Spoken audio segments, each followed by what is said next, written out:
Hello everyone! Ngayon gagawa tayo ng curtain tie o pantali sa ating cortina. Ngayon, ang gagawin natin na version is yung malaki na bulaklak. Sa isang kulay, Mr. and Mrs. kasi yung gagawin natin. Kaya need natin ng dalawang kulay sa petals natin. Yung isa is light purple at saka yung isa is dark purple. Sa dark purple is 8 pieces na buong fuzzy wire ang kailangan natin at sa light purple 8 pieces buong fuzzy wire ang kailangan natin at saka hahatiin lang natin. Sa kulay green naman para sa dahon is kailangan natin ng 6 fuzzy wire kasi sa isang dahon ay tatlong fuzzy wire na buo ang magagamit natin at ganyan ko lang din inarrange yung dahon niya para wala siyang butas na makikita. Ayan, tingnan nyo lang. Para yan yung sikreto na walang butas, yung dahon na malaki. Ayan, oh, diba? Ayan, sulit siyang tingnan. At saka yung para sa petals natin ay i-fold lang din natin, isang fold, at idugtong natin yung hole natin na pinag-cutting, idugtong natin para makagawa tayo ng isang petals. Yung kailangan natin na petals is 16 lahat.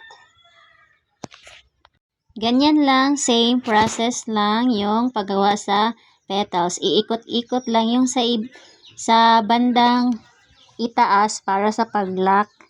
Ayan.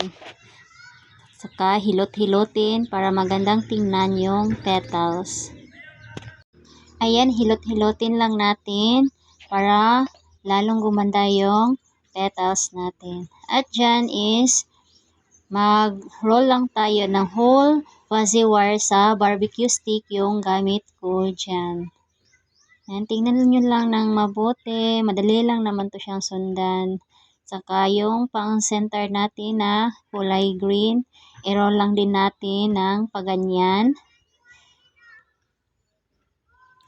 Tingnan nyo na lang guys kung paano ko siya ginawa kung gusto nyong matuto. Ayan, bend ko siya para may kurba siya. Ayan, ganyan yung style ko sa pagdikit ng petals para pantay. Ayan.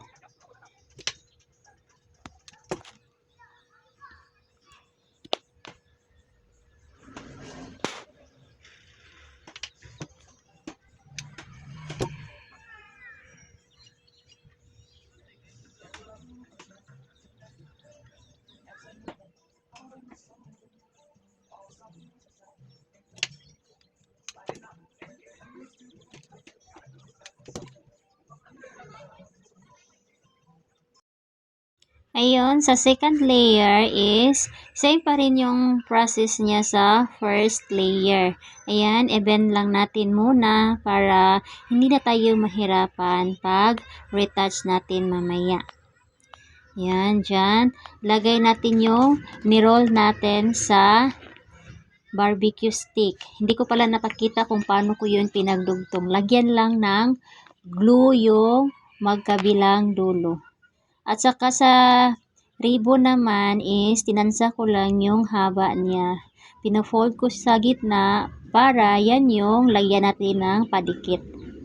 Ayan na, malapit na matapos yung ating curtain tie. Yan, hilahin nyo lang pataas yung petals para sa final touch niya para mas lalong gumanda yung ating pabulaklak sa ating curtain tie.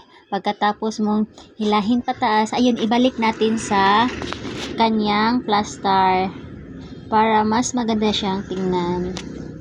Ayan, lagyan na natin ng dahon sa likuran, sa bandang likuran. Yung makikita nyo dyan is pino-fold ko yung bandang dulo ng ating dahon para kasi matulis kasi yung sa dulo niya para hindi matulis.